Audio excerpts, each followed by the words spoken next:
Right, it's all still kicking off, ladies and gents. People hoying wheelie bins at the coppers. Dino did a good job of covering that though, so I'm not going to talk about that. I'm going to talk about my old favourite topic, which is slagging off the BBC. Because as usual, they're brazenly, shamelessly and aggressively lying their arses off to try and cover for the establishment and hit the vote for upstart parties like Restore and Reform. And we know Nigel and Rupert have their issues, but I think they're on the same page here.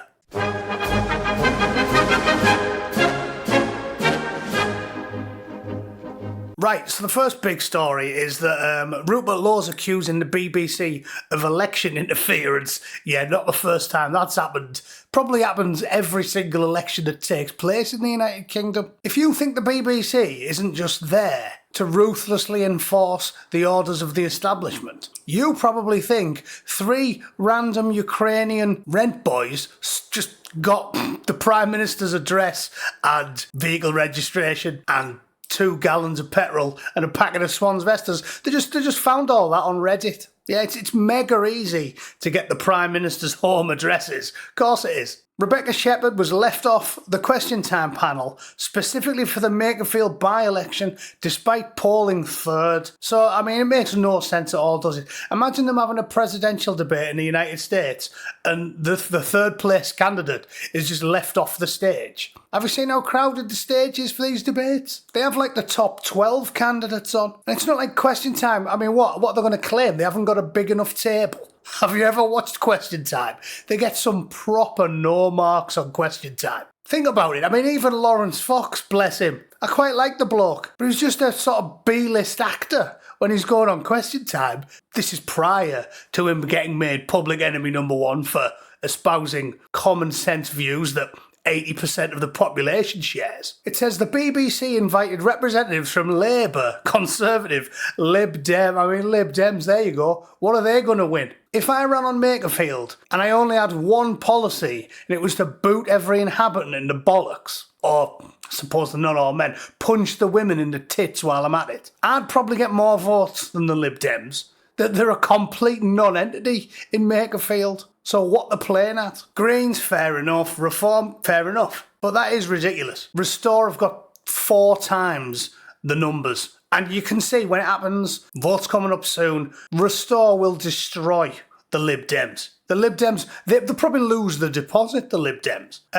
Lowe vowed to consult lawyers and contact BBC Director General Tim Davie while the party ramped up grassroots efforts ahead of the June 18 vote in the high-stakes contest triggered by Josh Simon's resignation. So that is the BBC taking the piss as usual. And now we can move on to old Froggy. Because as I said earlier, these boys disagree quite regularly, but they're on the same page here. Do you want to know why? Well, instead of me telling you why, I'll just show you a statement by the liar-in-chief over at the BBC. This chinless wonder is Matt Chorley. Matt Chorley hosts a political show on Radio 5 Live and he presents Newsnight. So what do you think he had to say regarding Farage's statement about why everybody is and should be very, very angry that young white kids, teenagers, get murdered and the brain-dead British bobbies treat the killers with kid gloves whilst dragging the victim across the cobbles because he was the wrong colour? What do you think he had to say about that? Nigel Farage has said in response to this, we should respond to this with white, cold rage. Do you agree with him? No. We saw riots on the streets of this country. Is there a risk that when Nigel Farage is talking about white, cold rage, what is the risk if more people follow Nigel Farage's appeal for white, cold rage? There you go.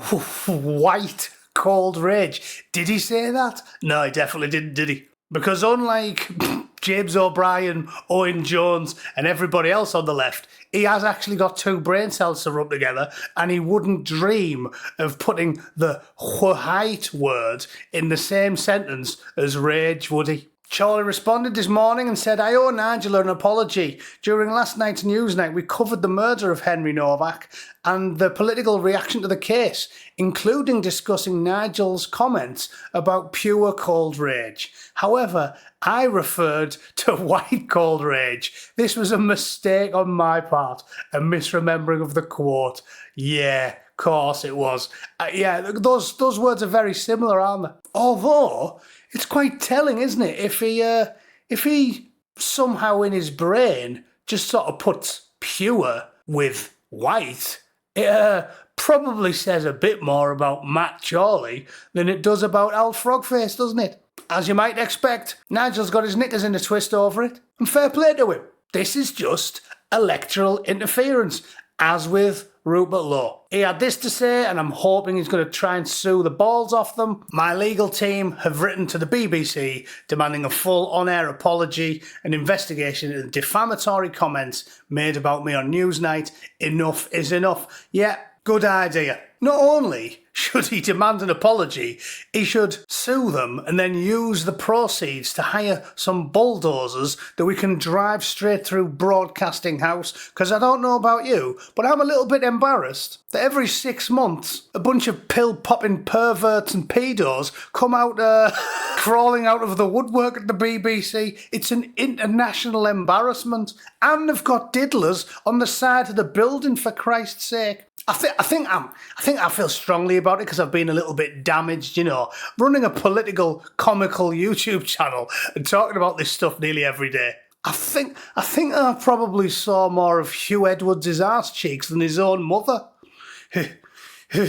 So yeah, I've got a chip on my shoulder about the BBC. I've got a boulder on both shoulders, and that's why I'm such a well-rounded individual. To sum up, I'll simply say this, right? I know Rupert and Nigel have had their issues, but it was good to see Advance wrap up operations today. Nick Buckley posted about it, and Ben Habib basically said, when we launched this party, there wasn't a proper right-wing option. Now there is, so we're dropping out. I like to see that, and with any luck, in a couple of years' time, Al Froggy will be man enough to do the same. Plan B is, of course, that if the normies refuse to open their eyes, and that's also very likely, that we have to hold our noses in 2.5 years' time and put a tick in the box for Froggy and Jenrick, as much as I hate that man. If the needle hasn't moved, as I said, I won't criticise anybody on the right, but, you know, this won't surprise anybody that watches me, but I have a very, very, very low expectation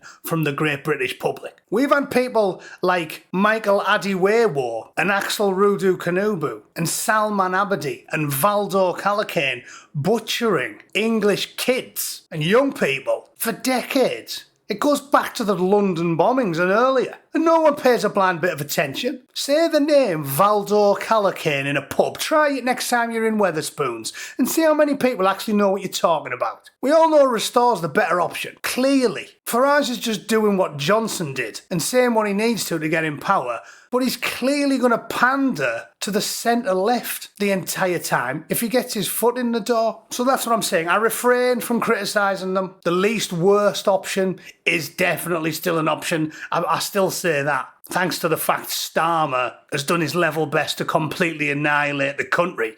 I would prefer Rishi Sunak's managed decline, to be frank. But that's about the size of it. Restore's the best option. Farage is plan B. But at least they're on the same page briefly today. And I'm hoping that that one thing could unite us all. Every man, woman and child in the country.